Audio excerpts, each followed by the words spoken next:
Alors regardez, le sujet, ça va être... Bon, on a fait des photocopies, ça va être à moitié sur texte et à moitié hors texte. Hein, bon. Le sujet, c'est que dans 3 semaines, il y a Pessah. Et Pessah, c'est la sortie d'Égypte. Et on voit dans les 10 commandements, quand Dieu se présente, qu'est-ce qu'il dit, là, le premier des commandements? Je suis Hachem. Continue. Votre Dieu, celui qui vous a fait sortir. Comment? Seul et unique. Je suis Hachem, ton Dieu. Ton Dieu, pas votre Dieu. Ton Dieu. Ton Dieu, oui. Ouais. Et le deuxième maintenant? Celui La qui t'a suite. fait sortir d'Égypte. La suite, c'est. Hachem, etc. Mais Retz Mitzrayim qui t'a fait sortir T'as fait sortir d'Égypte. de la terre d'Égypte, de la maison d'esclavage. Donc, quand Dieu se présente, il ne dit pas « Je suis l'Éternel qui a créé le ciel et la terre », machin et deux. Mais « Je suis l'Éternel qui t'a fait sortir d'Égypte de la terre d'esclavage ». Et donc, quelque chose d'absolument fondamental dans notre tradition, c'est qu'on est sorti de la maison d'esclavage. Est-ce que ça a des incidences légales? Certes. Dans la Gemara, dans le traité Baba Metzia Daf Yud, page 10a, la Gemara dit, si un juif est salarié chez un autre juif, par exemple, il a un contrat, un CDI, ouais, style. Et que, un moment, il veut quitter son boulot, il a le droit, juridiquement, d'après le droit juif, d'arrêter son travail sans pénalisation, s'il pense qu'il doit arrêter. Le patron est engagé, s'ils ont fait un contrat, par exemple, bon là c'est pas CDI, mais c'est un CDD, un contrat d'1 an. Je t'engage pour 1 an à bosser dans ma boîte. Voilà. Je sais pas moi, comme préparateur dans ma pharmacie, pour 1 an. Alors, le patron, lui, il est obligé de le garder 1 an. Bien. Mais si le préparateur ou la préparatrice, par exemple, au bout, je sais pas, d'1 mois, 2 mois, supporte plus ce travail, il dit, j'arrête. Sans pénalité, et payé jusqu'à la minute de l'arrêt. Pourquoi? En vertu du verset. Vous êtes mes serviteurs, et pas, vous êtes mes esclaves, et pas esclaves d'esclaves. Un homme n'est pas esclave d'autrui. Autre conséquence légale. Oui, moi j'aime bien voir, est-ce que légalement ça a des impacts? Quand un couple se marie, il y a des obligations mutuelles. Obligations mutuelles. Par exemple, obligation de l'homme à l'égard de sa femme, nourrir sa femme, vêtir sa femme, et avoir une vie conjugale régulière avec sa femme. Ça veut dire vie régulière, conjugale régulière, c'est-à-dire le mec qui ne peut pas être au bowling tous les soirs. Quoi. Il faut qu'il soit un peu à la maison. D'accord. Bien. Ok. Maintenant, il a une obligation de nourrir sa femme. Maintenant, le type, il n'amène pas d'oseille à la maison.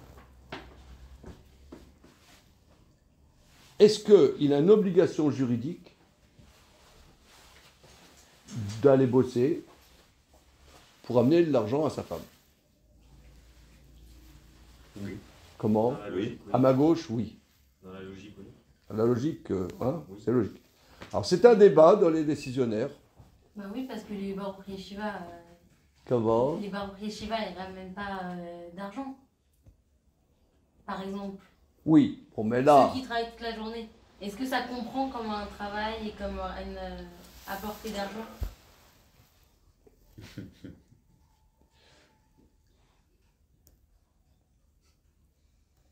Là, il faut que la femme, elle soit motivée. Ouais. Voilà. C'est ça. Si elle est motivée, si elle dit, voilà, tu as une obligation de m'amener de l'argent, maintenant je t'en dispense, ça c'est son droit à elle. Maintenant, est-ce qu'elle est motivée, pas motivée, je ne sais pas. Bon, ça il faut voir. Il faut rentrer, il faut sonder les cœurs.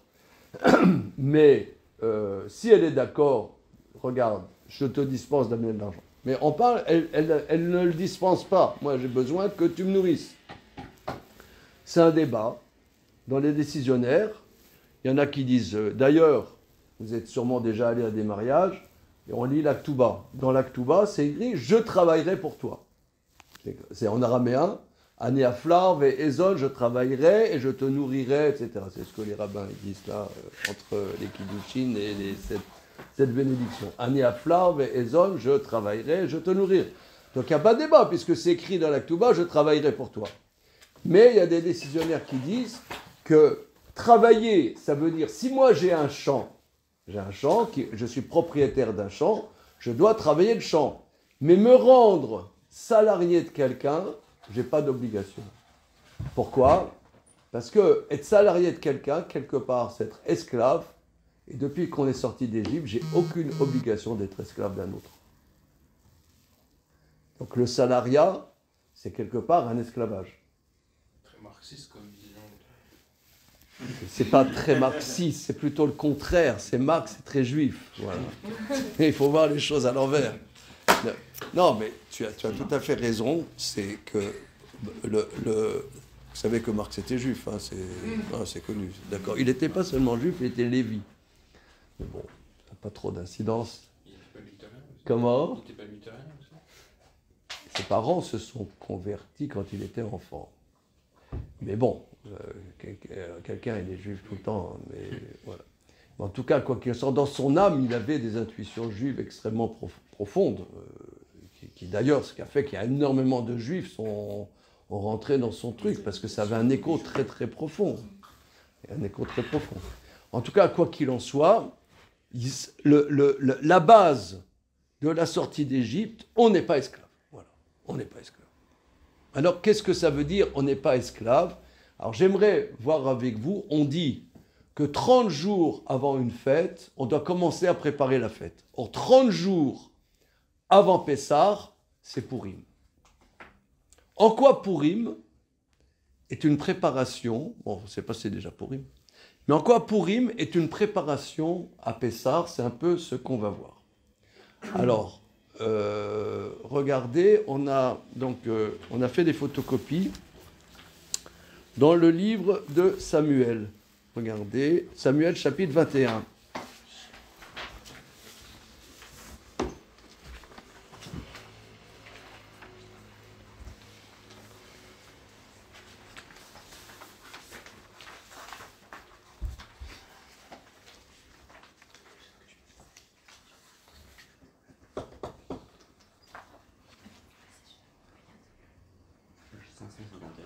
Voilà. 551, vous voyez ? Bien. Alors, de quoi ça parle ? Le premier roi qu'il y a eu dans le peuple juif, c'était Shaoul. Hein, en français, on dit Saül. C'était Shaoul. Bien. Et Shaoul,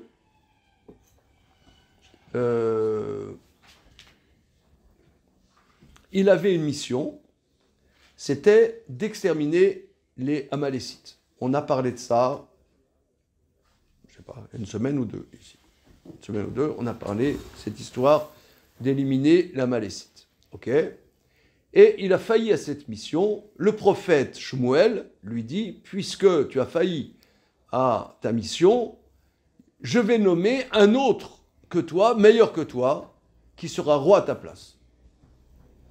À partir de ce moment-là, Shaoul, il est devenu paranoïaque, des crises de paranoïa, d'angoisse, et il s'est dit, qui va être roi à ma place ?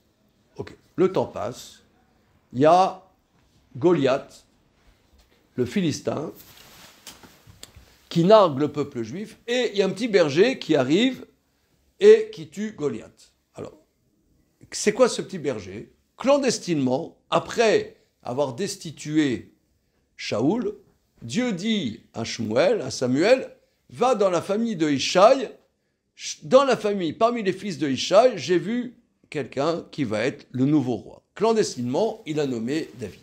Okay. Le temps passe, il y a Goliath, il nargue le peuple d'Israël, il dit « Envoyez-moi quelqu'un pour faire la guerre contre moi », et etc. Personne n'ose. Et finalement, il y a le petit berger, il arrive, sire, on avait parlé de ça, je crois, hein, sire, donnez-moi la possibilité d'affronter Goliath. Et il a tué Goliath, on sait, avec sa fronde, son lance-pierre, paf, il a tué Goliath. Bon.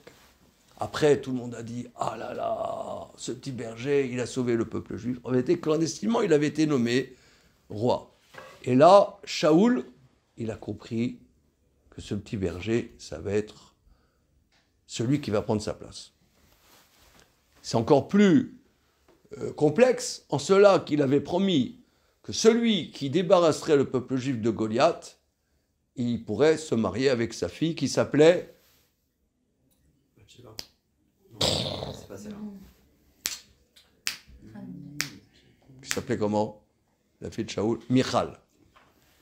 Michal, donc finalement c'était devenu entre-temps même son gendre. La première femme de David, quand je dis la première femme, c'est pas qu'il a divorcé après, c'est qu'il a accumulé. Hein. Voilà. La Mishnah, dans le traité Sanhedrin, dit qu'un roi ne doit pas avoir trop de femmes, seulement 18, comme David. Voilà.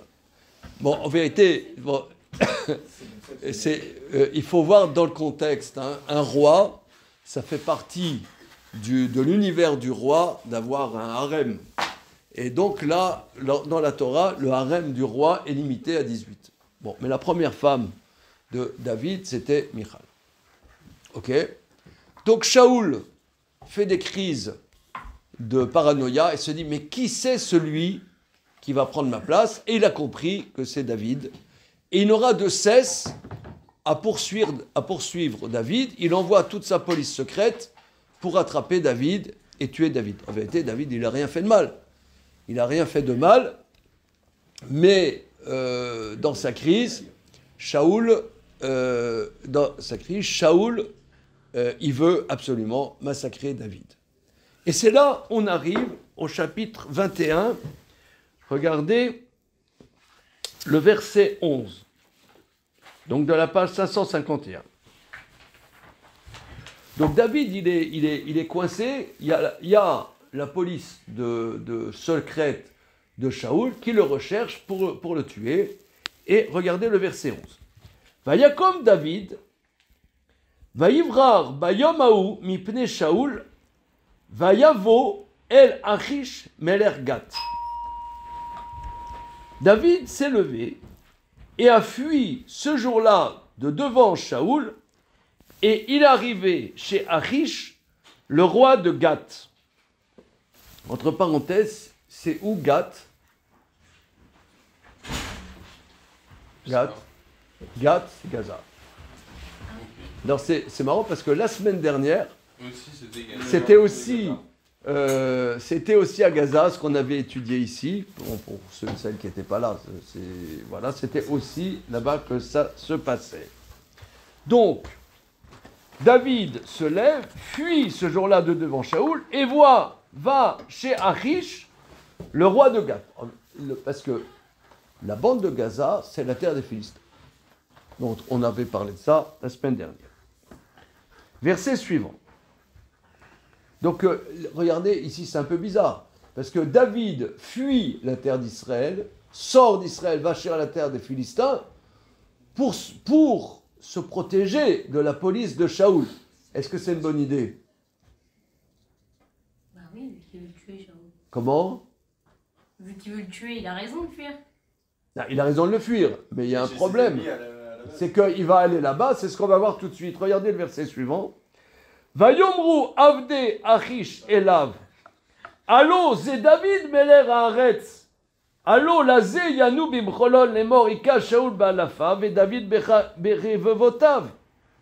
Les serviteurs de Achish lui disent, mais c'est David, le roi de la terre. C'est lui que les femmes faisaient des rondes en chantant « Shaoul a tué des milliers » et David des myriades. De qui il a tué des milliers? Il a tué des myriades de quoi? De nos frères les Philistins.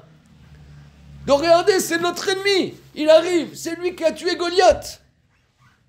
Donc c'est une drôle d'idée quand même. Donc il est coincé, David.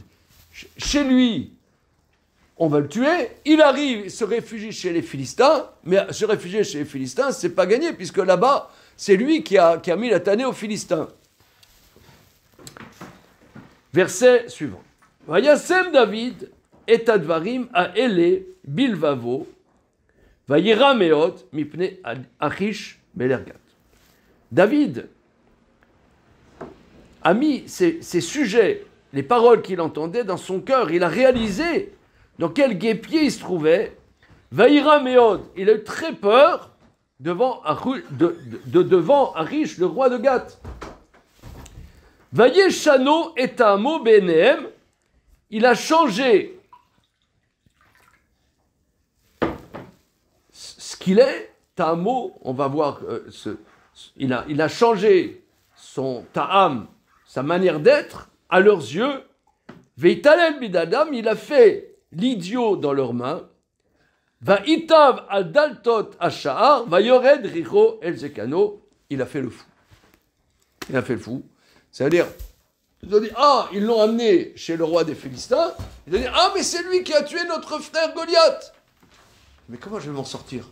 Comment je vais m'en sortir? Et il a commencé à faire l'idiot. Comme ça. Et je traduis. Ouais.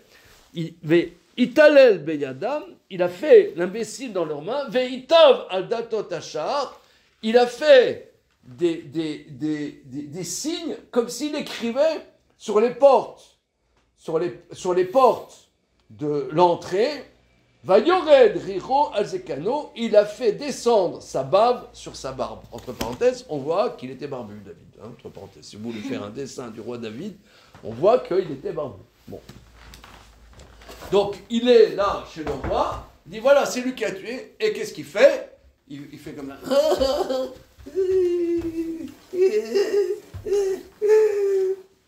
Et il bave sur sa barbe. Il dit non, mais c'est pas David. Attends, David, c'est lui. Il était sur la première page de Paris Match avec sa photo. C'est pas lui. Bon, c'est un sosie, mais c'est pas David. Laissez-le partir, et il est parti. Voilà. Et lorsque il est parti, il a fait un chant, un psaume. Est-ce que quelqu'un a un sidour parmi vous? Un pataré rouge, je sais pas quoi. Non. C'est pas. J'avais les autres complets d'Émile Zola, mais à part ça. C'est comment C'est quel Télim? C'est combien de chaînes? Je sais pas. On le dit le Shabbat. Le Mizmor le David. Beshanoto etamo lifne avimeler vaishlar vayelar. C'est le 122. Comment? Non, je rigole. Vous avez pas un sinon là Si, mais en fait, j'aurais dû en prendre un avec moi. C'est pas un des deux qu'on dit. On dit le Shabbat matin. On dit pas le vendredi soir avant. Non, on dit Shabbat matin. Ça va me trouver le matos. Quoi? Moi j'arrive pour Moussaf. Voilà. Non mais c'est encore bien, il y en a qui arrivent pour le kidouche. Il y en a qui arrivent pour la boutarde. il y en a qui arrivent, ouais. Hein? Il y en a qui arrivent, J'arrive avant ça. Ouais, mais ça passe pas là. Ça passe juste un peu moins général. C'est quoi du soir? La prière du soir? Non. Ouais. Oui, tu dois Ouais. Et après toute la journée. Et tout le temps, c'est un peu voire deux. Ah, magnifique. C'est la C'est pas un patard, c'est une tuile à bloc. Alors, je vous lis le Mizmor qu'à ce moment-là, il a chanté.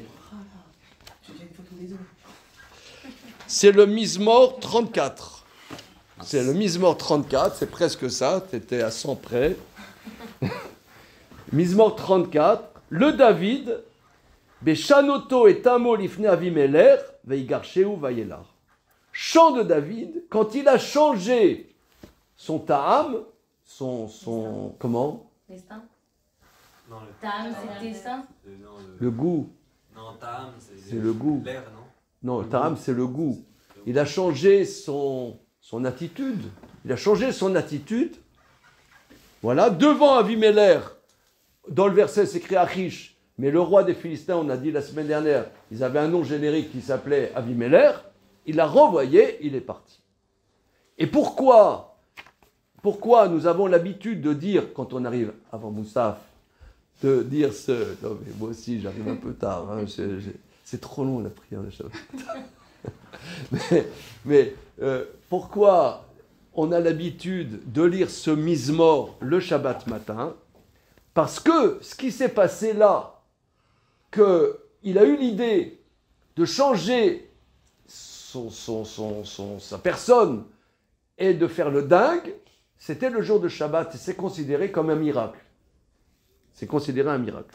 Regardez la suite des versets. Vayomer Achish el Avadav.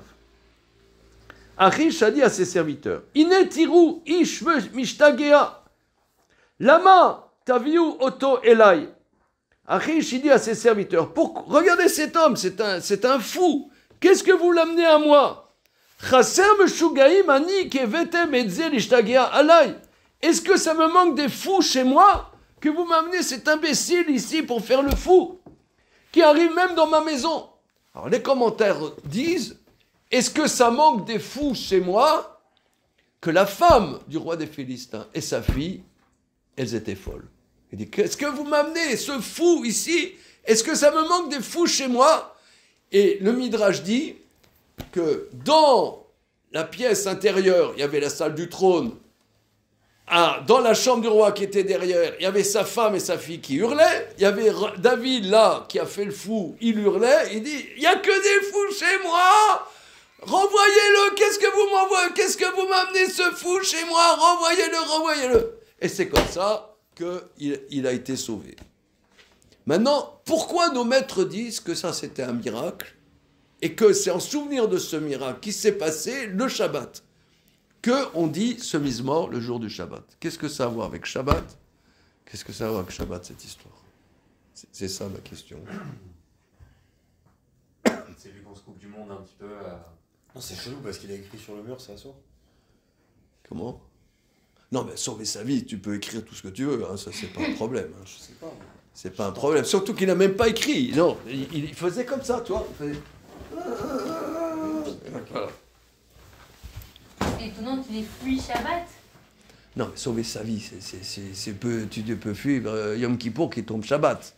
Pour sauver ta vie, il faut le faire. Ça, c'est pas juridiquement, Si vous voulez fuir, pourquoi avoir écrit? Comment? Si vous voulez fuir, pourquoi avoir écrit? C'est une perte de temps, non? Pourquoi avoir? Pour se faire passer pour fou. Pour se faire passer pour un fou. Il le voit, il dit, ah, mais ça, c'est David. Bah, imaginez, je sais pas, moi, il arrive, il dit, ah, tiens, c'est Murciano. On le connaît. Et il dit, ah non, c'est pas lui, c'est pas possible. Voilà.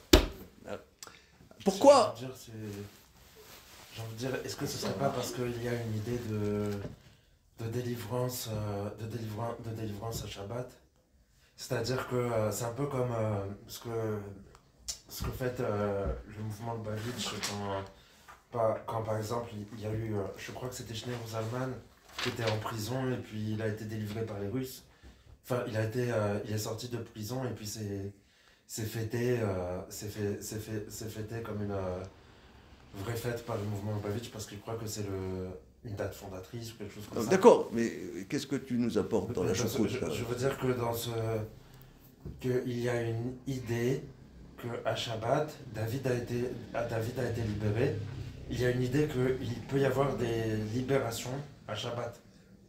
D'accord, mais pourquoi le Mizmor qu'on dit le Shabbat, qu'il a changé Shina et Tamo, il a changé sa manière d'être? Peut-être parce que Shabbat, il s'habille différemment. Et du coup, c'est peut-être lié aux habits. C'est étonnant qu'il ait dit c'est pas David, alors qu'avec ses habits, il aurait dû constater que c'était David. Non. Je sais pas, j'essaie de connecter. J'essaie de Shabbat, connecter. faut dire. Shabbat, on n'a pas un bout de Neshama en plus. Non, mais regarde, C'est-à-dire que- disons les choses. Moi, j'aime bien les choses simples, très, très simples. Comme quoi on quitte le monde, on va dire, enfin je veux dire le monde autre quoi, enfin la société, voilà. Et entre guillemets on se libère de ça et donc en souvenir on dit ça à Shabbat pour dire voilà, vu Ça qu'on contrarie change avec notre le Shabbat. manière d'être à Shabbat pour être un peu plus dans un monde spirituel, eh bien ça rappelle un peu ce que David avait fait. Oui, mais tu trouves que c'est spirituel ce qu'il a fait? Non, juste c'est l'idée. Non, parce qu'il était Il faut quelque esclave chose de en fait. concret. Chez les Philistins, il a été libéré Shabbat. Comme nous, on est esclaves la semaine parce qu'on travaille. Et on est libéré Shabbat parce qu'on travaille pas. Oui, il doit y avoir un truc comme ça, mais plus je sais pas, plus beefsteak, plus... je sais pas. Bon, on va dire, regardez, on va essayer. Regarde, moi, j'ai pas lu les corrigés, c'est une question que je me pose. Qu'est-ce que... Bon, il a fait le fou, d'accord? Il a fait le fou. Mais je pense que c'est ça le sujet, pour moi, il commence ici. Nous, on est dans des petites boîtes. On est dans des boîtes. On est dans notre rôle. Lui, il est David, il vient d'une bonne famille, il y a son papa, il y a sa maman, machin, sa vie est en danger. Avoir l'idée de faire le fou, avoir l'idée de faire le fou. Imaginez Macron, il se réfugie chez Poutine, ou il serait, je sais pas, chez son ennemi. Ils vont, ah, mais c'est Manu, on va le tuer. Est-ce que vous croyez que Macron, il aura l'idée de baver et que sa bave, elle aille sur son menton, sur sa cravate?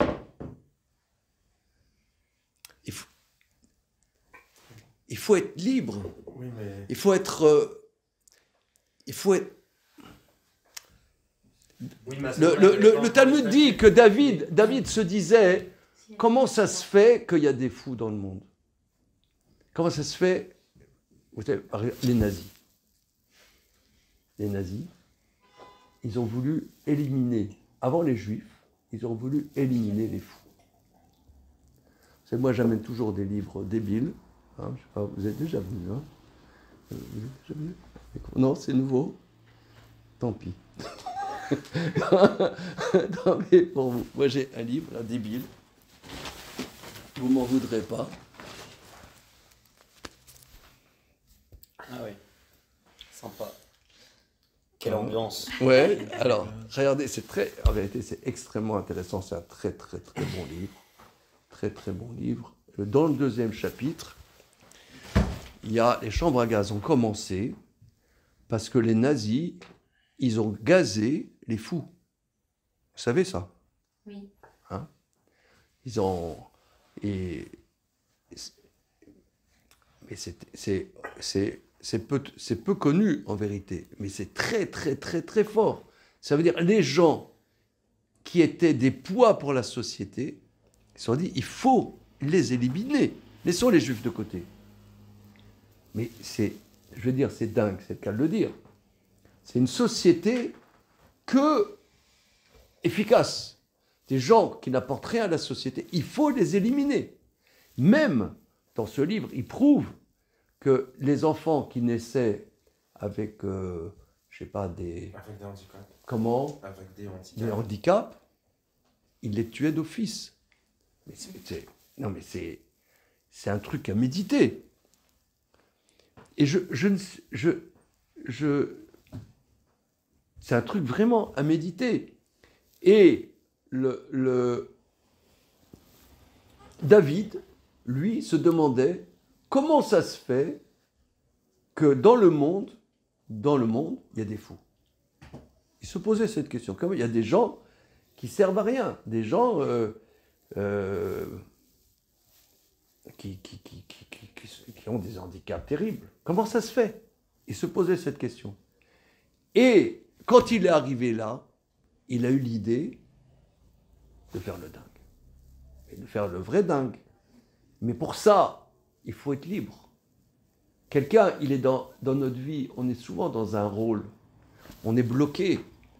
On est bloqué. C'est ça le sujet. On est bloqué. Je vous donne un exemple. Et je pense que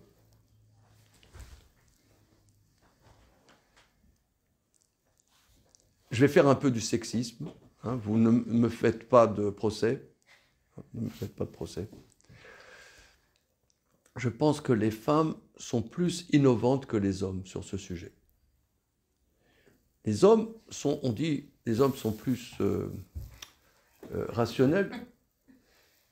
Je vous donne un exemple. Moi, j'ai vécu souvent ça. Il y a X années, je ne sais pas si je vous ai déjà raconté l'histoire suivante. On était dans un appartement dans le 11e arrondissement. Cet appartement, à l'époque, on avait 8 enfants. Bon, on avait 8 enfants. Je vous ai raconté l'histoire? Oui, avec vos voisins. Vous avez tapé votre voisin avec votre voisin. Comment? Spoilez pas Vous l'histoire. avez tapé votre voisin. Tapez le voisin? Vous êtes lourd. Non, c'est Vous une autre avez histoire. avec le voisin. Ouais, non, c'est Mais une autre si, histoire. Vous êtes disputé avec le voisin. Non, mais là, c'est une autre histoire. Ah, mais c'était dans le 11e aussi. C'était le 11e aussi. Et alors, c'est une autre histoire. C'était avant cette histoire. On était dans un appart, un très bel appart, en location. Bon. Et j'ai toujours eu un salaire modique. C'était assez extraordinaire qu'on ait cet appart. Ok. Et le propriétaire, il voulait récupérer son appartement. Donc dans les lois françaises, soit le locataire, il rachète l'appartement, soit il dégage. Il dégage. Bon, je n'avais pas les moyens de le racheter, donc il fallait qu'on dégage. Bon, trouver un appart avec 8 gosses, un appartement avec un salaire basique, il fallait absolument qu'on soit dans le 11e, parce qu'à l'époque, notre centre, il était dans le 11e arrondissement, près de République. Donc c'était impossible. C'était absolument impossible. On reçoit des lettres du huissier, vous allez dégager, etc. Machin. Il y a une lettre que vous allez dégager. Je me souviens, il y a mon épouse, elle vient, une lettre, elle dit « Dieu nous aime beaucoup, on doit partir. » Partir où? Comment? Je ne sais pas. Alors, mon épouse avait eu l'idée, comme on doit partir de toute façon, on commence à faire les cartons de déménagement. Bon, on fait carton de déménagement. Je me dis, tiens, c'est une idée. Pourquoi pas? De toute façon, il faut qu'on parte. On fait carton de déménagement. On ne sait pas où on va, mais on fait carton de déménagement. Okay. Donc moi, dans mon salon, pour ceux qui connaissent, il y a plein de livres. Il n'y avait aucun livre dans les bibliothèques, tous dans les cartons. Okay.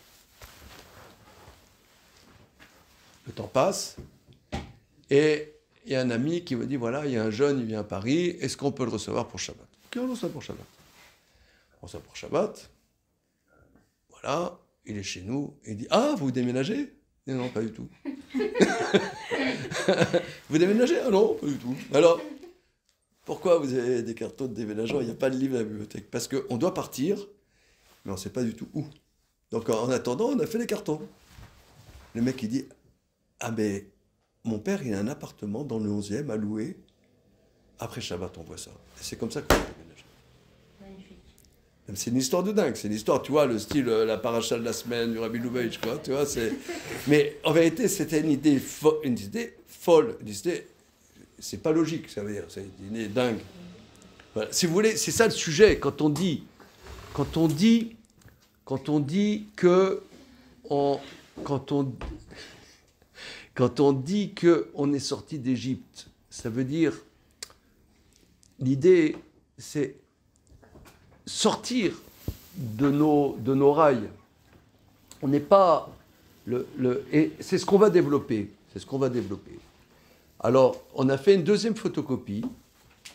Alors, c'est pour ça, je pense que c'est pour ça qu'on le dit le Shabbat. Dire que ça s'est passé Shabbat, c'est le Shabbat, toute la semaine, on tourne, on travaille, blablabla. il y a un jour de rupture. Un jour de rupture qui nous donne la possibilité. C'est dingue en vérité, Shabbat. C'est dingue. C'est pas logique. C'est complètement illogique de s'arrêter un jour. De ne pas voir ses mails, pas voir ses WhatsApp, pas voir ses TikTok, pas voir ses Instagram. Quoi d'autre? Facebook, Snapchat, Ouais. Et, Twitter. Twitter, X. Voilà. Donc, Twitter. Ne pas voir ses ex Twitter. Mais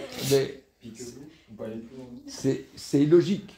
D'ailleurs, vous savez, le papa de Samuel Le Joyeux, il y a, je sais pas, 4 ans, j'ouvre la radio. Je sais pas, ça devait être France Info. Alors, monsieur le professeur Le Joyeux, vous qui êtes spécialiste des addictions, comment peut-on se sortir des addictions à tout ce qui est informatique, numérique, etc. Monsieur le professeur Michel Le Joyeux, je suggère qu'un jour par semaine... Ah, il s'est foulé. Je suggère, à la radio, à France Info, je suggère qu'un jour par semaine, on n'ouvre pas tout ce qui est réseaux sociaux, etc. Vous verrez, ça va vous libérer. Ah, très, très bonne idée, monsieur le professeur. Spécialiste national des addictions. Après, je l'ai appelé, je lui ai dit, tu t'es foulé, quoi. Ah là, t'as inventé la poudre, quoi. Mais, en vérité, c'est pas logique. C'est pas logique. C'est pas logique. C'est justement cette rupture qui peut nous donner l'idée d'inventer des choses, autre chose, d'inventer autre chose, d'être peut-être nous-mêmes. Peut-être que David, lui, il avait été nommé, David a été nommé par le prophète roi, mais peut-être que lui, il était aliéné aussi par le fait qu'il a été nommé roi. Arrivé à avoir la capacité de faire le fou, si vous voulez, là, moi je dirais, c'est une liberté. Voilà, c'est ça, nous, le peuple juif, quand il va y avoir la fête de Pessah, on transmet à travers l'humanité que c'est possible d'être libre. Alors, on va approfondir cette question. On a fait une photocopie d'un passage 21 dans le livre des Nombres. Alors, regardez, c'est un passage peu connu.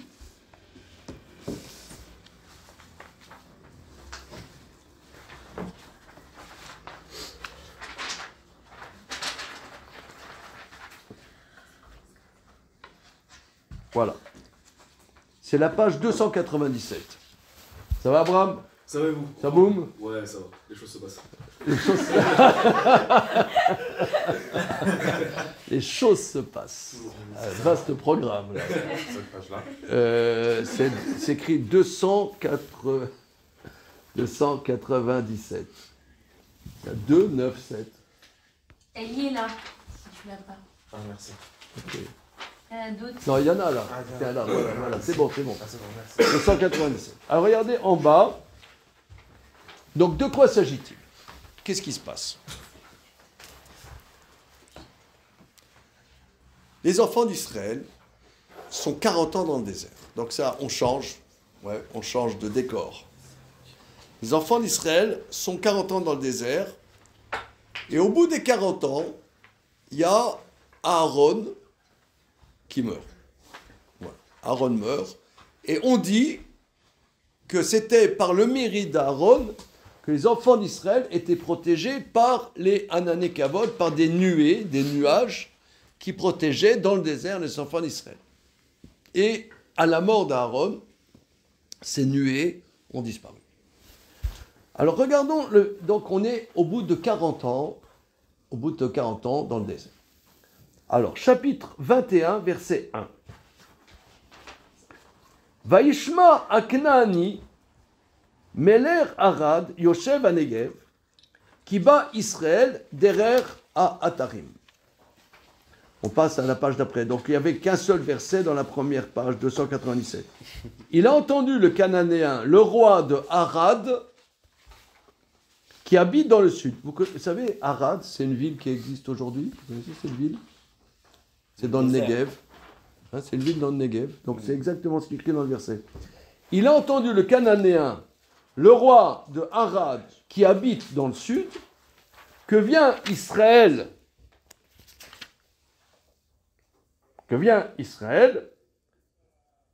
derrière Atarim, de manière glorieuse. Va illachem Israël, et il s'est attaqué à Israël, il a fait la guerre contre Israël, via Yesh Mimeno Shvi, et il a pris des captifs. Alors regardez, les captifs, c'est pas nouveau, hein. Enfin, il a pris les captifs. Mais là, c'est pas le mot khatouf. C'est pas le mot khataf. Enfin. Ouais, mais bon, Shvi, c'est captivité.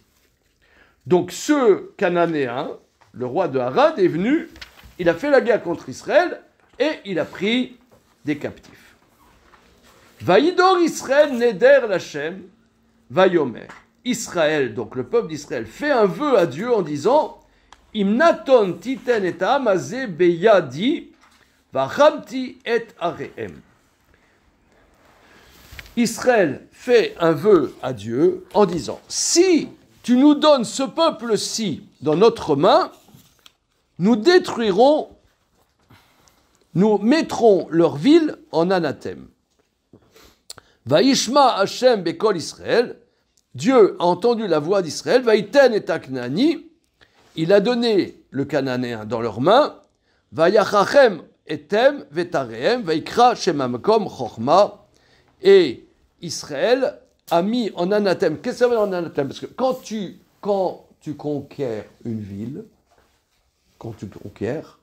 eh ben c'est à toi, t'en profites. Entre parenthèses. Moi, je ne suis pas un grand sioniste comme vous le savez, machin. Je ne suis pas de l'idéologie sioniste. Mais, par exemple, quand il y a eu la guerre des 6 jours et que Israël a conquis, à la suite, Israël allait être rasé de la carte par tous les pays arabes qui se sont alliés pour raser Israël. Je peux vous dire, moi j'étais enfant à cette époque, en 67, j'avais 11 ans. Donc je me souviens très très très bien, c'était terrible, la guerre des 6 jours. J'étais en 6e. Je vous raconte, c'était très intéressant. Je raconte souvent à mes enfants. Pépé, raconte. Je vous raconte. J'étais en 6e, un lycée français, le lycée Henri Poincaré à Nancy. La guerre des 6 jours, c'était tellement impressionnant que le prof Goy de français-latin, il arrêtait le cours pour écouter la radio. Et pour écouter la radio. Et voilà l'armée israélienne avec le général Moshe Dayan qui avance dans le désert. Mais c'est miraculeux, on ne sait pas qu'est-ce qui se passe, etc. C'était incroyable. Aujourd'hui, on ne sait pas qu'est-ce que c'est. Aujourd'hui, Israël se défend, on dit, ouais, c'est des assassins. Mais à l'époque, c'était Jew was beautiful, very beautiful. Moi, je me souviens, quand j'étais gosse, j'étais au lycée, une fois, je me souviens, ça devait être en 72. J'arrive le matin, tu vois, le lundi matin, 8h30, t'arrives le matin, ouais, comme ça. Dire, ouais, Zizek, au lycée français, hein. Ouais, Zizek, bravo. Rien fait. Ah, qu'est-ce qu'ils leur ont mis? Qu'est-ce qui s'était passé? Il y avait du Sud-Liban, Israël a su que l'aviation libanaise allait partir pour faire des bombardements sur Israël. Avant qu'ils démarrent, ils ont bombardé tous les aéroports libanais. Donc aujourd'hui, ils font ça, ils se font cracher dessus. Mais à l'époque, c'était très très impressionnant, très impressionnant. Tout ça pour dire que quand, après 67, après la guerre des 6 jours, ils ont conquis tout ce qu'ils ont conquis, logiquement, ça aurait dû être à eux. Ils appellent ça les territoires, pas territoires. je veux dire, ils étaient acculés, après, les micmacs qu'ils ont fait, c'est difficile à comprendre. C'est difficile, parce que normalement, quelqu'un fait une guerre, il a conquis, pensez à lui. Là, ils ont dit, si nous, on gagne, on va pas profiter de ce qu'on gagne, ça sera à ta gloire, ça sera pour ta gloire. Ils ont fait un vœu, si on gagne cette guerre contre ce Cananéen, notre conquête, ça sera pour ta gloire, ça ne sera pas pour nous. Ça, c'est ce que le verset dit. Alors, le commentaire de Rachi relève qu'il y a une incohérence dans le texte. Regardez. On lit ces versets, c'est moyennement intéressant. Ouais, non. J'en conviens, c'est moyennement intéressant. Par contre, avec le commentaire de Rachi, je ne vous ai pas fait la photocopie du commentaire de Rachi, je vous le dis oralement. C'est écrit, le Cananéen a entendu que vient Israël dans un chemin glorieux et il fait la guerre contre Israël. Entre parenthèses, s'attaquer comme ça contre Israël, on connaît une peuplade qui s'attaque sans raison contre Israël. Amalek. Amalécite.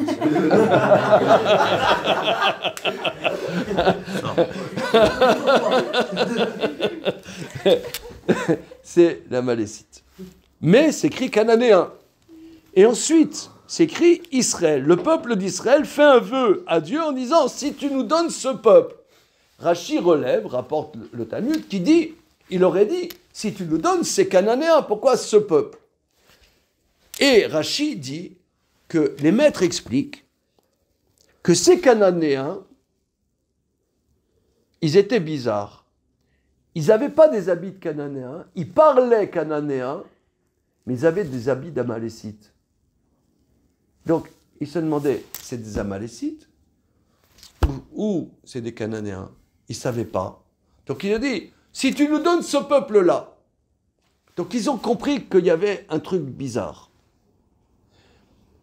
Ça veut dire, alors là, toujours, moi, je n'ai pas vu des commentaires là-dessus. Je me suis toujours posé la question. Mais si tu veux te déguiser en un autre peuple, tu veux... Pourquoi il parlait cananéen? Pour induire les enfants d'Israël. Ils savaient que les enfants d'Israël prient. Donc, pour les induire en erreur, il parlait cananéen. Mais si tu parles, si tu veux te déguiser, change tes habits. Pourquoi ils n'ont pas changé leurs habits? Ils étaient bêtes. Comment? Ils étaient bêtes. Je pense que historiquement, ils ont peut-être pas le même procédé, quoi. Alors, Ouais, parce qu'ils première savent- option de Emma, que nous appelons, ils sont bien forts, qui dit qu'ils étaient bêtes. Maintenant, si c'eût été ça, je pense que ce livre, il n'aurait pas traversé les millénaires. Tu vois. Enfin, il faut peut-être aller un peu plus loin. Dire que nos ennemis sont bêtes, c'est dommage. Faut... Comment? Non, moi je pense qu'il y a Ils ont un sous-estimé. côté historique. Quoi? Ils ont sous-estimé. Non, mais ils n'ont pas réussi à changer, quoi. Ils ne pouvaient pas aller au bout du changement.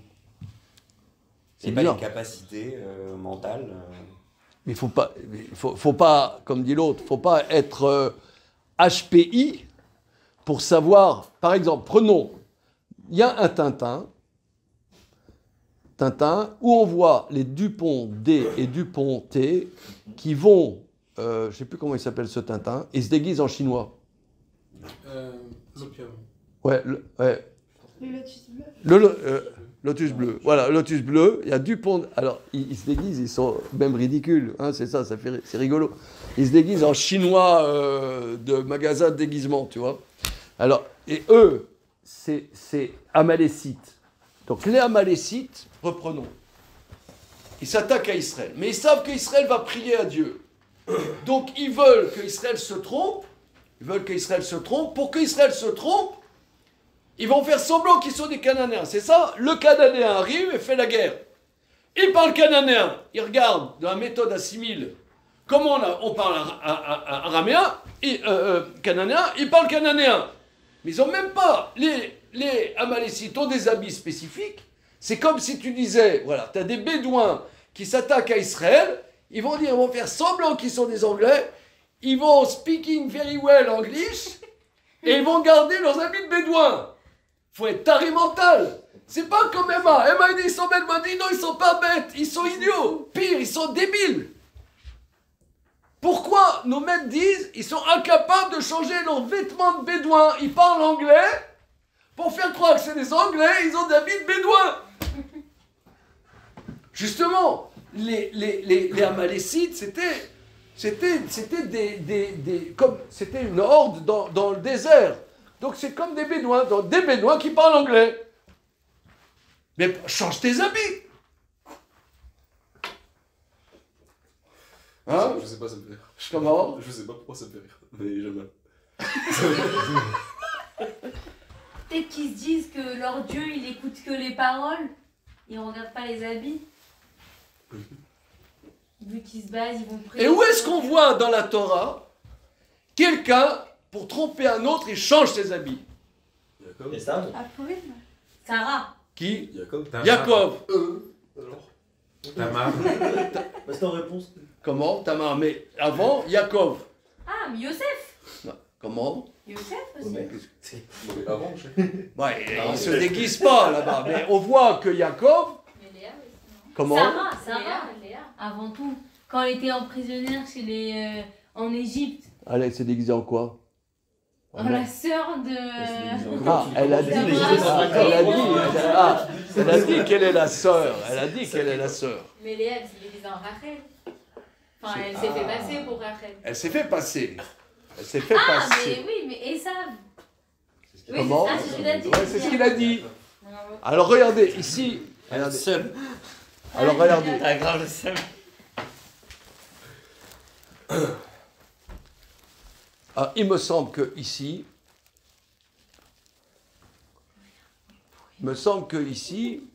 Justement, et à Pourim, on se déguise. À Pourim, on se déguise. Alors, prenons le passage, justement, de Yaakov qui se déguise. Yaakov, il se déguise. Entre parenthèses, il y a un ami à moi, un Ashkenaz, vous allez comprendre ça tout de suite, que ses grands-parents, sa grand-mère et sa mère, ils ont été pris par la milice française à Drancy. Et le grand-père, il s'est déguisé en curé. Il est allé à Drancy. Il est rentré à Drancy en tant que curé, monsieur le curé, oui. Il dit, mais ce sont des gens de ma paroisse, qu'est-ce qu'ils font ici? C'est une erreur, c'est pas du tout des juifs, venez avec moi. Et il les a sortis, comme ça qu'il a sauvé sa femme et sa fille. Et c'est écrit dans Shulchan Aruch. Le curé, il dit c'est ma femme. C'est écrit dans le Shulchan Aruch que pour sauver sa vie, on n'a pas le droit, même au péril de mort, de dire par exemple qu'on est chrétien ou dire qu'on est musulman. Même au péril de vie. Mais se déguiser pour sauver sa vie, on a le droit. Attendez, c'est interdit De dire je suis de chrétien. dire, je suis chrétien, je suis musulman, je suis bouddhiste, machin. Et faire une blackface, ça marche. C'est interdit de le dire. Ouais. Même si on risque Même, notre vie. ouais, même si on risque sa vie. Alors on peut transgresser c'est pour, on peut pas dire ça. Voilà. Ah, là, ça t'embouche un Je coin. croyais que c'était Ah, une ouais, ouais, petite- Ah. Je Là, croyais que c'était- là, ça t'embouche un coin. On est capable de transgresser. Non, ça veut dire- un Shabbat. Non, ça veut dire, tu peux dire que tu t'appelles monsieur Martin. Ouais, je m'appelle monsieur T'es là, c'est moi aussi. Christophe Martin. Voilà, je m'appelle Christophe Martin. Je m'appelle Christophe Martin. Voilà, pour sauver ta vie. Pourquoi tu Mais vois dire je suis chrétien, ouais, un acte de machin, ça c'est interdit. Interdit même si on risque notre Même au risque de sa vie. Mais c'est- Par contre, se Oui, déguiser mais en partir curé, des trois Avérotes, Y a pas de souci. il n'y a pas de souci. Avec une belle croix, Avec une croix avec une belle croix de Jésus qui pendouille. qui pendouille. Il n'y a pas aucun problème, mais le crois dire, ça, c'est un De dire c'est interdit. Purée, voilà, exactement, c'est le mot. Alors, essayons de on voit dans l'histoire de Jacob. L'histoire de Jacob. Yitzhak, il avait un chouchou. On sait qu'il ne faut pas avoir de chouchou dans les enfants, mais la réalité, il y a toujours des chouchous. Voilà. Ça crée des problèmes. Mais nos maîtres disent qu'il ne faut pas avoir de chouchou, mais il y a toujours des chouchous. Je ne sais pas, qu'est-ce que vous en pensez? Oui. Comment? Ça, c'est un psychodrame. Là, c'est un espace, une thérapie. C'est une thérapie collective. Thérapie collective. Voilà. Maintenant, Yitzhak, son chouchou, c'était Esaü. Il dit, Esav, prépare-moi un gibier, un bon plat, comme j'aime, pour que je te bénisse. Okay. Et Rivka, elle entend ça. Elle dit, oh là, faut surtout pas, il faut que ça soit son chouchou à elle, entre parenthèses. Bon, ça c'est un truc que j'ai jamais compris. Pourquoi elle n'en a pas discuté avec son mari? Je ne sais pas, ça c'est une grande question. Ils avaient un pareil. Ça c'est une énorme question. Je pense qu'ils avaient un Parce pareil. que- C'est vrai, ça. Aki Vazizek, il a une théorie. Ah oui, il a parlé de ça. Ouais. Oui, je sais qu'il a parlé. C'était quoi sa Ah oui, mais théorie? c'était le cours. Ça va pas entre eux. Comment? Il dit que ça va pas entre eux. Entre Rebecca et Yitzhak.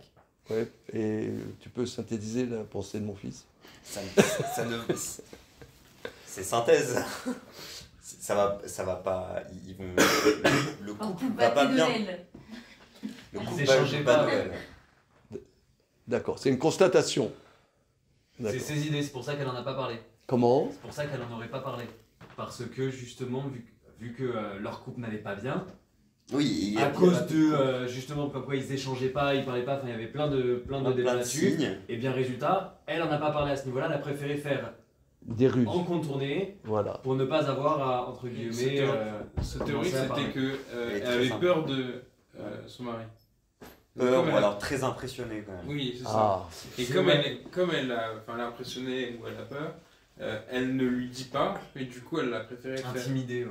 et c'est intéressant parce que la semaine dernière, on a vu ici que Yitzhak et Rivka, ils rigolaient. Oui. Hein? Bon. Bon, ok. Comme quoi, En ce tout sont- cas, oui. J'ai un peu du mal à ce cours-là, mais je pense que quoi qu'il arrive, c'est dur pour un. Enfin, c'est dur. C'est pas admis pour un parent de reconnaître qu'il a un préféré. Donc le fait d'en parler entre eux, ça C'est aurait tabou. voulu dire choisir son camp chacun. Ah oui, c'était dans le tabou. Non, c'est pas tabou, mais c'est. Oui, c'est à vous, retenez leur fils, parce que t'es en faire. Non, bon, je ne sais pas, hein, je sais pas qu'est-ce que Akiva a développé, mais je peux entendre qu'il y a des sujets qui sont douloureux à aborder. J'étais pas là au cours. Oui, non, mais des sujets qui sont douloureux à aborder comme l'option de Yitzhak et l'option de Rivka. En tout cas, quoi qu'il en soit, elle dit, elle comprend que c'est gravissime. Il ne faut pas que ce soit Esav qui ait la bénédiction. Elle dit à Jacob, regarde, tu vas te déguiser en ton frère, je vais faire un plat avec des chevreaux, parce qu'il a demandé Yitzhak qu'il aille chercher du gibier. C'est quoi du gibier? Le gibier caché. Qu'est-ce que c'est comme gibier Du caché? bœuf. Du bœuf, c'est du gibier. Gibier. Intéressant, ça. Mais il peut pas y avoir de gibier Qu'est-ce que caché. c'est parce que Comment? Un gibier, c'est une Du viande veau. chassée. Un gibier, c'est une viande chassée. Il peut pas y avoir Ouais, de gibier caché. si, il peut. Mais de quelle manière on peut La tuer vache l'animal Non. Du gibier. Gibier, Gibier. Oui. Et voilà. Emma, il faut sortir du 19e arrondissement. Le 19e, regarde. Comment? Un gibier, Le quand chat, on voit la c'est bien définition. un. Un gibier, après, je sais que c'est pas le propre du truc, tu vois. Mais quand je vois la définition, un gibier, c'est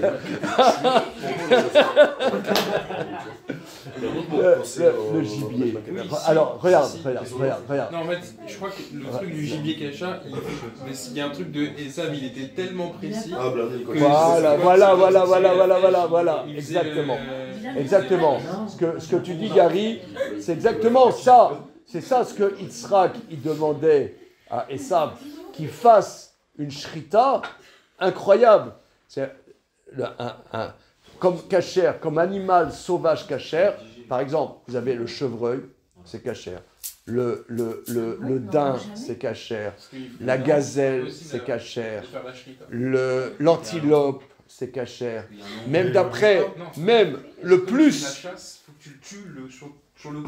Alors, Faut qu'au moment où tu le tues, tu fasses la shrita, quoi. oui, mais regarde, Comme tu Gary, chasses, Gary, toi aussi. ce qui est possible, ce qui est possible, Piège. c'est envoyer par exemple une flèche dans la cuisse de l'animal, il tombe par terre et là tu lui fais la shrita. Mais, Mais il quand on repère Quoi un animal. Il souffre. Et alors quoi? C'est pas interdit que l'animal il souffre pour la shrita? Elle Non est mais bête. comment? Il faut pas qu'il soit parfait l'animal. Bah ouais, justement. Quand on Non, repère mais, un elle est- animal, non, il mais se- dans la ça cuisse, va pas ça ne rend pas taref. Non, Ah ouais? non mais l'histoire de la souffrance, ça c'est on dit ça pour les goyim, pour que ça passe. Mais je crois Merde. qu'il y a des- On dit ça pour les écolos que ça J'avais passe. acheté le gazelle, Non, mais je crois dans le fait des sables, c'est qu'il lançait sa On le flèche, sait, il on le lançait sait. la shrita. Oui. Ah, après c'est Voilà. ça. Voilà, Il faudrait lancer ça. mais on voit dans le Talmud, il y a un traité sur la shrita. Il y a un traité sur la shrita. On voit, la Gemara dit qu'il y avait un spécialiste qui tuait des animaux sauvages. Comment? Il lançait des flèches. Par exemple, la cuisse, c'est du muscle. Ça rend pas taref. D'accord. Donc l'animal il tombe par terre et tu lui fais la shrita. Mais par exemple, la girafe, d'après la plupart des décisionnaires, c'est cachère, entre parenthèses. Hein, si- juste. C'est juste À- que c'est à la bon, place, ça, comment? C'est vrai. Bon, On ça peut c'est pas un vous mythe. faire, Non, ça c'est un mythe. Hein. À la Ah place bon de la pizza, la prochaine fois, un petit truc de girafe. Et dans- Vous et nous dans amenez le là girafe, de la Un girafe. petit chevreuil, Ah oui. gazelle. Une petite girafe. Il y a environ 25 ans, ils avaient fait du cerf cachère. Et ça coûtait, je sais pas, 55 € le kilo. Vraiment un truc de séfarade, ça. Comment? Vraiment un truc de séfarade, ça vient de la viande de gibier hyper cher. Non, ça a duré. Il y a eu une saison, après, c'était pas rentable. Après, il y avait- Bon, en tout cas, quoi qu'il en soit, il demande. Voilà. Or, Yaakov, Rivka lui dit regarde, on va préparer du chevreau. Rachi explique le chevreau a une chair forte, le goût est fort, ça ressemble au gibier, et tu vas l'amener à ton père, tu vas te déguiser. Voilà comment il va prendre, il va mettre. Et il avait plein de poils, le cher Esav. Bon, il s'est déguisé, machin. Il arrive, il dit qui es-tu, beau-fils? Je suis Esav, ton premier-né. Ah, alors, on dit, dans notre tradition, que Yaakov, c'est l'exemple même de la vérité. Alors, comment Yaakov, il a pu dire je suis Esav, ton fils aîné? Là, il a menti. Tout à l'heure, j'ai dit même au péril de la mort, il y a des choses qu'on ne doit pas dire. Comment il a dit Yaakov? Alors, Rachid dit, ça ne va pas vous plaire. Rachid, je suis, virgule, Esav, ton fils aîné. Mais ça Il a les coupé la juifs quand phrase. il arrive. Non. Il a fait une pause. Je suis Esav, ton fils aîné. Mais Esav, quand il arrive, il était juif, il n'y a pas de problème de mensonge. Non, c'est. Non, oui, mais. Ah, c'est Passé- effectivement, Non, c'était mais pas Esav. Yaakov, si tu veux, Yaakov, c'est l'exemple maximal de la vérité. Comment, là, il va dire, alors Rachid dit, je suis Esav, ton fils aîné. Ouais, c'est pas- Il a coupé la phrase. Comment? C'est pour ça que ça passe, parce qu'il a coupé la phrase. Il a fait une pause entre les deux, c'est pour ça que ça passe. Ah, mais vraiment. C'est la nouvelle règle du siècle. C'est ça? Alors, On n'a pas compris. attends, comment? Pourquoi il n'a pas menti? Non, c'est pas. Je suis Esav, ton fils aîné. Non, regarde, je ne mets pas de virgule. Je suis Esav, ton fils aîné. D'accord. Je suis Esav, ton fils aîné. Toi, tu veux comprendre. En fait, dans la vie, on comprend ce qu'on veut comprendre. Oh. Si tu vas par les cheveux, là. En hébreu, c'est quoi la Très phrase? tiré par les cheveux. C'est en vrai. Anochi Esav bechorecha. C'est exactement ça. Anochi Esav bechorecha. Je suis sûr s'il n'y avait pas une Et bénédiction, en on quoi, aurait en quoi, fait la J'existe. on peut comprendre autre chose? Comment? Cette phrase-là. En gros, c'est j'existe. Et ça va être ton aîné. Ouais. C'est ça. Bon, mais j'existe. Ah, c'est poussé. Mais. Mais la vie, c'est poussé. Par exemple, il y a le Talmud, il Je vais dit, se faire voir par ça. on n'a pas le droit de dire je suis idolâtre. On n'a pas le droit de dire je suis idolâtre. On va le droit de dire je suis, virgule, Je suis. idolâtre. Alors, Et donc on a le droit de dire. alors, Du coup, c'est alors pas le notre Talmud il nom, dit, je sais, le Talmud je il suis dit, chrétien. le Talmud il dit Eh, ça devient dit que En même temps, en français, c'est avec le truc du verbe. aujourd'hui les Perses, vous savez, les Iraniens, on dit pas Iranien, on dit Perse. Iranien, je sais pas d'où ça vient le mot iranien, mais si tu parles avec un Iranien, tu dis t'es Iranien. Vous savez jamais, vous connaissez des gens iraniens? Oui. Ouais. Tu dis t'es iranien, il te dit je suis pas iranien, je suis perse. Tu as déjà vécu cette expérience Eh bien, je ne suis pas iranien, je suis perse. Alors, les Perses, avant qu'ils soient musulmans, ils étaient zoroastriens. Zoroastre, c'est le culte du feu. Alors, le Talmud dit qu'à une certaine époque, si tu disais « je suis un serviteur du feu », tu ne payais pas certains impôts. Alors, le Talmud dit qu'un talmudiste, il a le droit de dire « je suis serviteur du feu ».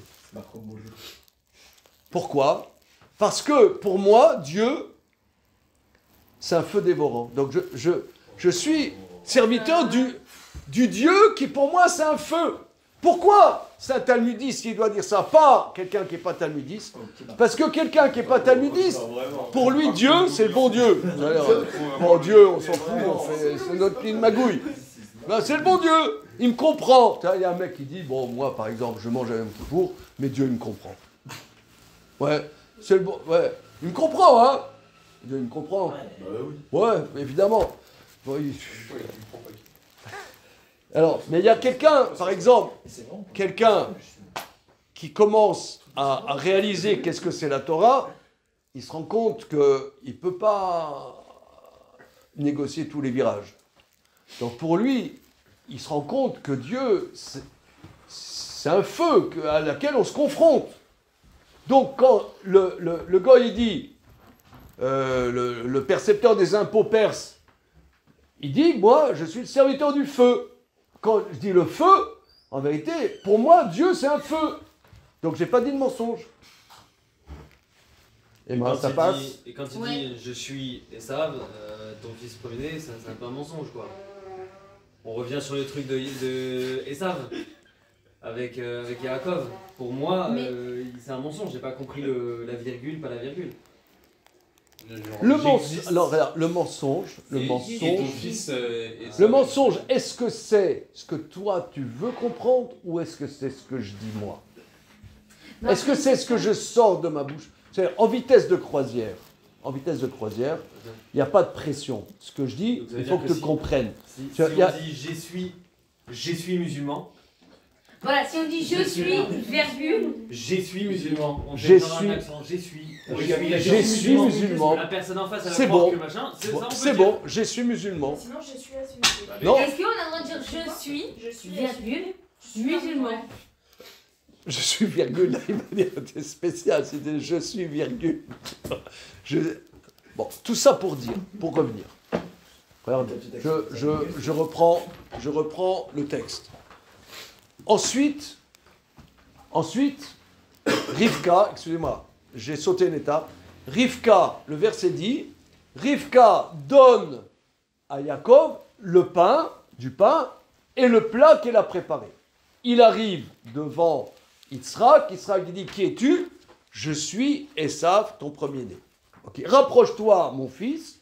Il le tâte, il dit, c'est bizarre. La voix, c'est la voix de Jacob, et les mains, c'est les mains de Ésaü. Jacob donne à son père le pain, le plat et le vin, et Yitzhak, il mange, il boit, et il le bénit. Okay. Est-ce qu'il y a une anomalie dans ce que je viens de dire? Non, je suis béni avant de manger. Ouais. C'est ça. Non. C'est la bouffe que tu bénis. Non, c'est le manger que tu bénis. Mais... Non. Et Rivka a donné à Jacob le pain et le bon plat. Il arrive, Jacob, devant Yitzhak, il lui donne le pain, le plat et le vin. Mais d'où il vient ce vin? Oui, parce qu'il savait en fait que son fils, que c'était pas Esav. Comment? Il savait que c'était pas Esav devant lui. C'est C'est pour juste donner ça. un signe qu'en fait c'était pas Esav. Non, mais non, de manière Ouais, générale, juste pour il le torcher savait. les C'est yeux, juste histoire qu'il soit moins reconnaissable. qu'il aimait bien le fait que ce possible. soit pas C'est Esav. Ah, ça c'est une bonne explication. C'est une explication. Il avait envie que ce soit Il y, pas il y a- Esav. il y en a qui donnent cette explication qui est bonne. Mais donc, prenons, c'est- prenons plus simplement. Qu'est-ce que tu dis, Jérémy? Là, moi je dis que il a ramené le vin histoire juste de lui torcher un peu la tronche pour pas qu'il le reconnaisse, pour qu'il reconnaisse son nom, Voilà. c'est possible. Alors là, il y a un gros problème. C'est que je ne prends pas la thèse de Gary. Il y a des commentateurs qui disent que tu dis Gary, qu'en vérité, il s'est laissé duper sciemment. Mais prenons pas cette lecture. Que, en vérité, cette histoire, ça ne va pas passer. Ça ne va pas passer. Il y a comment il va bien se rendre compte quelque part que c'est pas Esav. Alors, mais Rivka lui a donné le pain et le bon plat. Le pain et le bon plat. Le verset dit que Yaakov donne le pain, le plat et le vin. Les commentateurs, le Midrash dit, mais ce vin, d'où est-ce qu'il vient ce vin? D'où est-ce qu'il y a ce vin? Alors, le Midrash dit qu'il y a un malach, il y a un ange qui est venu et qui a mis dans la main de Yaakov du vin. Et que c'est grâce à ce vin que, pour reprendre l'expression biblique de M. Jérémy, qui a torché, qu'il a torché, ça l'a... Retrouvez mon livre. Regarde, Jérémy, petit indice. Il fallait qu'il y ait du vin, que ça lui trouble un peu la pensée. Et ça, c'est, si vous voulez, là c'est le cœur du sujet. Le cœur du sujet, le Midrash dit qu'il y a un ange qui est venu, qui a amené du vin du jardin d'Éden et qui l'a mis dans la main de Jacob. S'il n'y avait pas eu ce vin, Yitzhak qui se serait rendu compte et rien ne serait passé. Et il me semble que ça, c'est le cœur du sujet. Le cœur du sujet, c'est que, regardez, moi je vais prendre une parabole pour rentrer dans le sujet. Est-ce que nous, on est dans une société française qui a une société extrêmement opulente? Je sais pas, nous, on est en France. Est-ce qu'il y a un plus beau pays que la France? Vous allez dire oui, Israël. Bon, regardez là, atterrissons. Atterrissons. Je sais pas, moi je vais souvent en Israël. J'aime bien, mais bon, c'est pas... la France, c'est hyper beau, non? Ça dépend, on parle de Stalingrad ou de... Comment? Non, mais je sais pas, tu vas dans le Massif central. Enfin, moi, je suis né à Nancy, en Lorraine. Tu vas dans les Vosges, tu vois des paysages de dingue. Tu vas dans les Alpes. Non, mais d'accord, mais restons français. Je veux dire, tu vas... t'as des régions qui... Tu vas, je sais pas, le Vaucluse. Vous êtes déjà allé dans le Vaucluse? Ouais, Avignon, machin, bidule. C'est de dingue. La Drôme, c'est magnifique. C'est extra... Non, alors... Oh. Mais tu vois, or c'est quoi la religion française? C'est de déprimer. Non, je sais pas. Non, vous n'êtes pas d'accord? Non. Vous n'êtes pas d'accord? Si, c'est un peu vrai. Ah, tu vas dans le métro, les gens, ils te tirent une tronche. Comment? Oui, c'est Paris, c'est que à Paris. Oui, mais la France, c'est Paris. Non, mais Non, à Marseille, c'est détente. à Marseille, c'est détente. À Marseille, c'est À détente. Nice, à Nice, c'est détente. Non, Marseille, c'est Et détente. Il a sorti son Non, meilleur accent non, pour attends. Non, regarde. Mais je vais te dire. Non, mais je vais te dire, ma lecture, c'est qu'à Marseille, Saint-Moitin, c'est des Maghrébins, donc ils sont... Non, mais à Toulouse, Vous êtes enregistré. Nice, Strasbourg, c'est pas des Maghrébins et ils sont sympas. Non, mais c'est pour ça qu'ils sont détentes. Non, bon, mais regarde, non, mais il me semble que quand la personne, elle cherche à tout rationaliser, la France, on dit par exemple, on est des cartésiens, d'accord. Et quelqu'un, il me dit, regardez, Rav Zizek, je ne comprends pas très bien la Torah, je ne comprends pas vraiment le Talmud, parce que moi j'ai un esprit cartésien. Moi je dis, pauvre ami, mon pauvre. Ça veut dire, si tu veux rationaliser tout, saute par la fenêtre. Oui. Ça veut dire, ici, dans l'histoire de Jacob, de Rebecca, de Yitzhak, de Esav, Rivka, elle a rationalisé. Voilà comment ça va se passer. Et ça va marcher. Non, ça ne va pas marcher. À un moment, il faut laisser la place à une folie. C'est ça, le vin. Quand on dit « Apurim, Chaya vinish le basume adelo yada ben Baruch Mordechai laru Raman ». L'homme, il doit, à un moment, laisser la possibilité à quelque chose qui dépasse l'entendement, qui est au-dessus de la raison. Laisser la possibilité à un miracle d'arriver. Je vais vous dire, il y a un ami qui m'a posé la question. Nous, notre centre, on loue un nouveau local. Vous avez déjà entendu parler dans le 20e arrondissement, patati, patata. Et on a commencé des travaux. Je vous dis franchement, on n'avait pas d'argent. On a commencé les travaux il y a 2 mois, sans argent. Et il y a un de mes collaborateurs, il dit, mais Rav Zizek, mais comment vous vous êtes lancé, vous n'avez pas d'argent. Bon, on a fait avant-hier une soirée de collecte, bon, Hachem, ça avait marché. Mais comment vous êtes lancé? Ça veut dire, c'est ça le peuple juif. C'est pas seulement individuellement. Je pense c'est que si on voit les choses que rationnellement, tu ne peux pas vivre. C'est pour ça qu'il y a marqué Naas et Benishma. On fera et on réfléchira voilà. plus tard. Voilà, tu ne peux pas vivre. Moi, j'explique aussi, je ne sais pas, vous cherchez peut-être à vous marier, je ne sais pas quoi, mais bon. Mais par exemple, lorsque Adam et Ève, Dieu a voulu que Adam se marie, il l'a endormi. Ça veut dire, il a enlevé son libre arbitre. Si tu réfléchis, tu dis par exemple, quelqu'un te dit, voilà, il faut que j'ai assez d'argent pour le traiteur, que j'ai l'argent pour le costume, que j'ai l'argent pour ça, que j'ai l'argent pour ci. Mais tu ne vas pas vivre. C'est ça la dimension de liberté. La dimension de liberté, c'est pour ça que Purim, c'est une préparation à Pessah. C'est une préparation à la liberté. On ouvre que la délivrance est arrivée à Purim parce que, quelque part, on a fait des choses qui n'étaient pas logiques. On est allé au-dessus de sa logique. On a dépassé sa logique. On a donné la possibilité à ce qu'il y ait quelque chose qui dépasse notre entendement, qui puisse donner la possibilité. C'est pour ça que Amalek, la Malécite, on a vu ici, je ne sais pas, c'était la semaine dernière ou il y a 2 semaines, il y a 2 ou 3 semaines, on a parlé d'Amalek. Amalek, lui, il se targuait d'avoir que l'intellect et pas l'émotion. On avait parlé de ça. C'est la coupure entre l'intellect et l'émotion.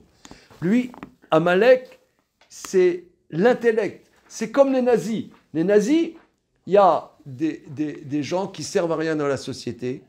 Il y a, excusez-moi l'expression, il y a des autistes, il y a des trucs, ils servent à rien, il faut les éliminer. Mais au contraire, il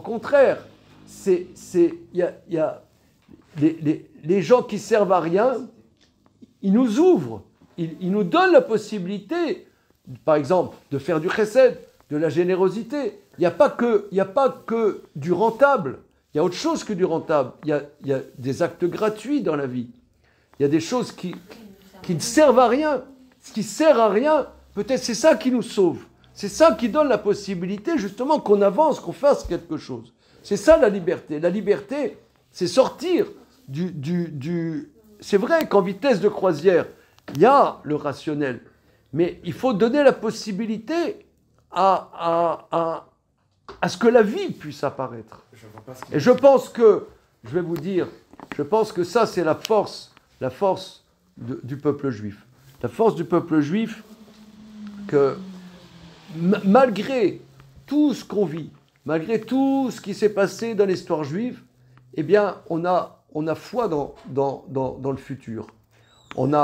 C'est pour ça que la première mitzvah de la Torah, c'est d'avoir des enfants. Mais tu vas dire, comment tu amènes des enfants dans ce monde avec tellement d'interrogations? Oui, d'accord. Mais c'est en amenant de la vie, en vivant, en donnant la possibilité que le monde, c'est comme ça qu'il avance. Si je le limite, mais ce monde-là, je ne le comprends pas, comment je vais amener des enfants dans ce monde? Comment? Eh bien, justement, donne de la vie, c'est comme ça que le monde il va avancer. Justement, tu donnes une possibilité qu'il y ait autre chose que la logique. Voilà, c'est ça la dimension de liberté. C'est ça ce que nous, le peuple juif, on amène à l'intérieur de l'humanité. Alors, on est des fois supporté, des fois on n'est pas supporté, des fois on nous applaudit. Bon, il faut gérer ça. Vous voulez dire quelque chose? Non. Je n'ai pas compris, qu'est-ce qu'on apporte à l'humanité parce que je n'étais pas concentré, excusez-moi.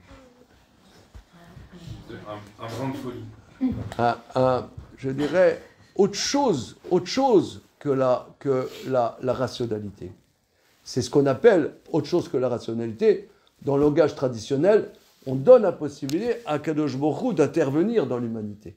On dit, mais qu'est-ce que... Je vais vous dire. En fait, c'est l'espoir. Mais l'espoir concret, il y a une vingtaine d'années, il y avait eu... Vous savez qu'est-ce que c'est? Le cercle Bernard Lazare? Ça me dit quelque chose. De nom. Tu sais ce que c'est? Ouais, c'est le truc qui... C'est les juifs de gauche laïcs. Juifs de gauche laïcs. Bon. Je ne sais pas, le directeur, il avait entendu parler de moi. Il y avait un énorme colloque au Sénat, c'est prospective du peuple juif dans 50 ans. Alors,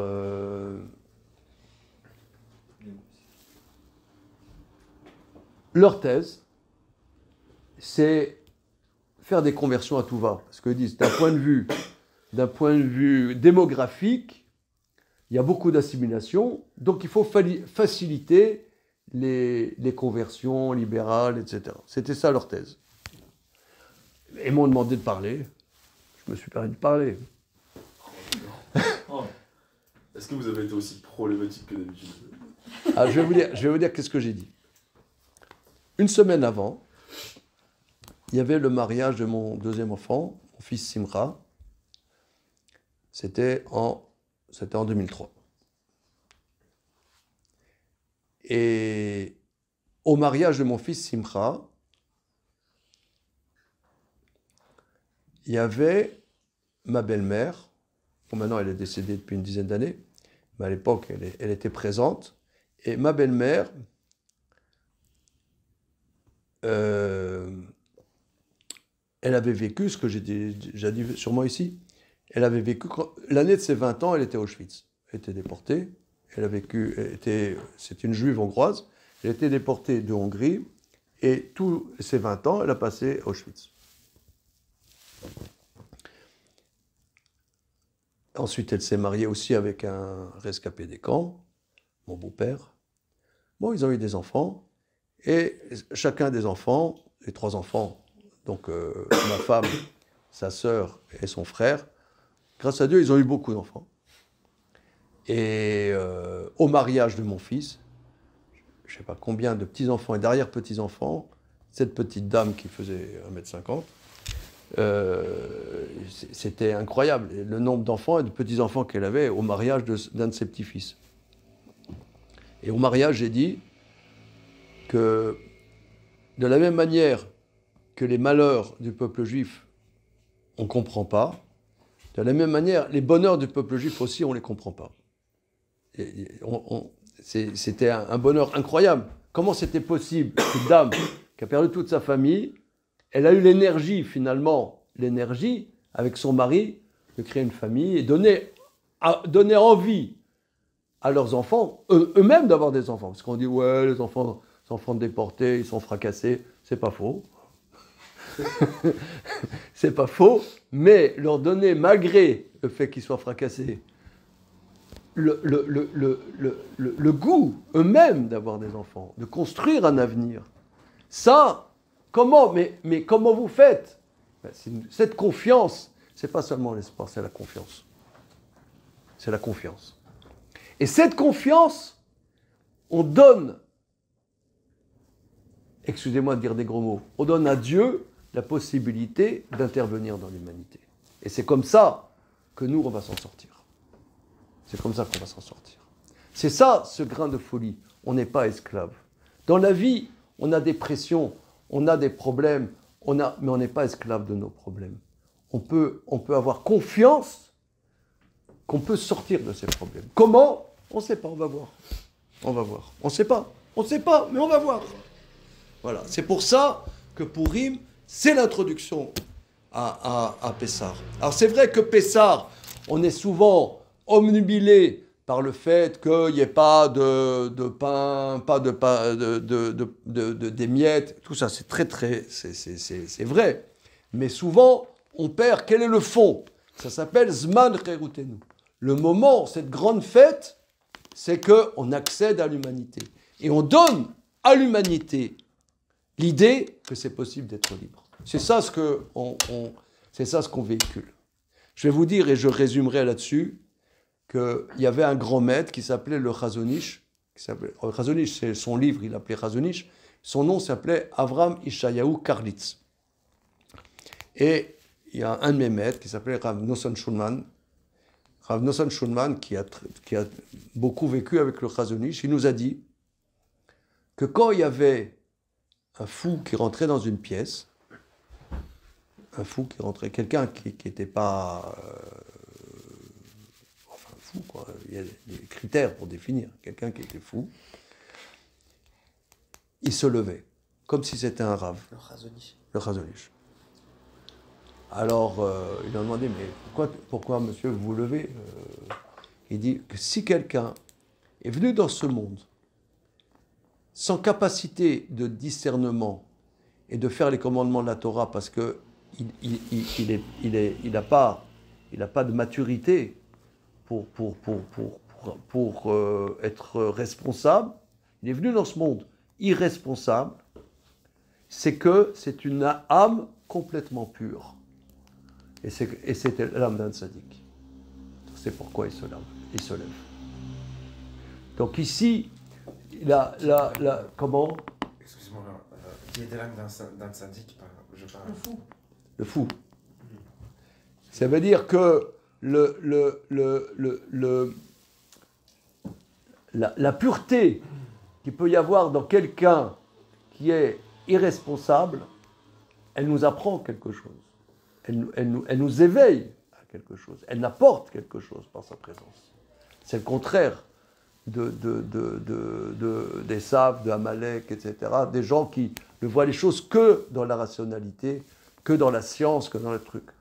Voilà, c'est ça la force du Ham Israël. Voilà, Bezrat Hashem.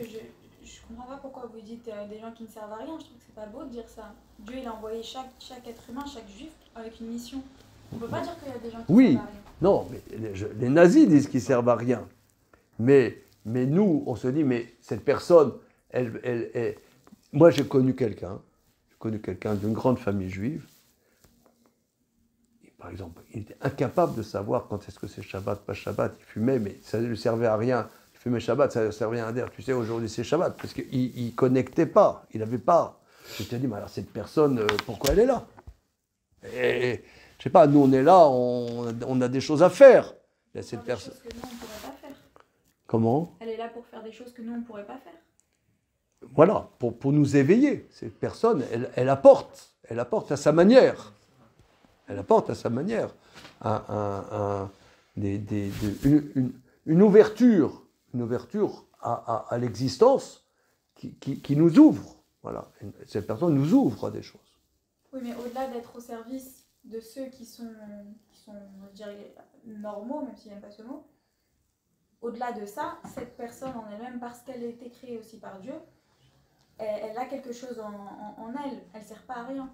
Même si elle est née avec des difficultés ou même de fin très très limitées, elle sert quand même à quelque chose. On ne peut pas dire qu'elle sert à rien.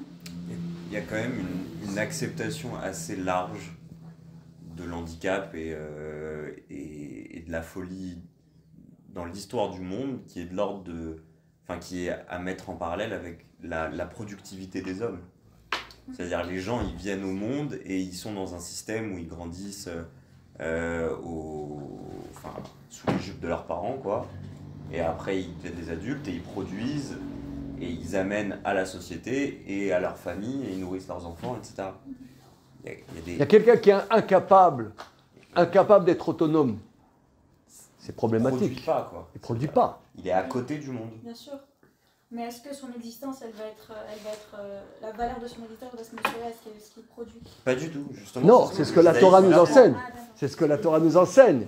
Que cette personne a une grandeur. Voilà. C'est ça ce que la Torah nous enseigne. Mais pour nous, c'est pas évident. C'est pas évident. Naturellement. Parce que nous, naturellement, je sais pas, on a des enfants, on cherche qu'ils deviennent autonomes dans la vie, qu'ils se prennent en charge. Et t'as quelqu'un qui peut pas. Qui peut pas. Alors quoi? Eh ben, il y a autre chose dans la vie. Il y a autre chose. Voilà, il y a autre chose. Et ce autre chose, c'est ce que ce grand maître nous dit, quelque part, c'est un dévoilement presque de la présence divine. Que la vie n'est pas que du rationnel, de l'efficace, mais pour l'aborder, il faut être soi-même libre. Si toi, tu n'es que dans l'efficacité, par exemple, ici à Paris, puisqu'on est à Paris, c'est quoi la France? C'est Paris, c'est pas Marseille, c'est pas le Midi, c'est pas Cannes. Ouais.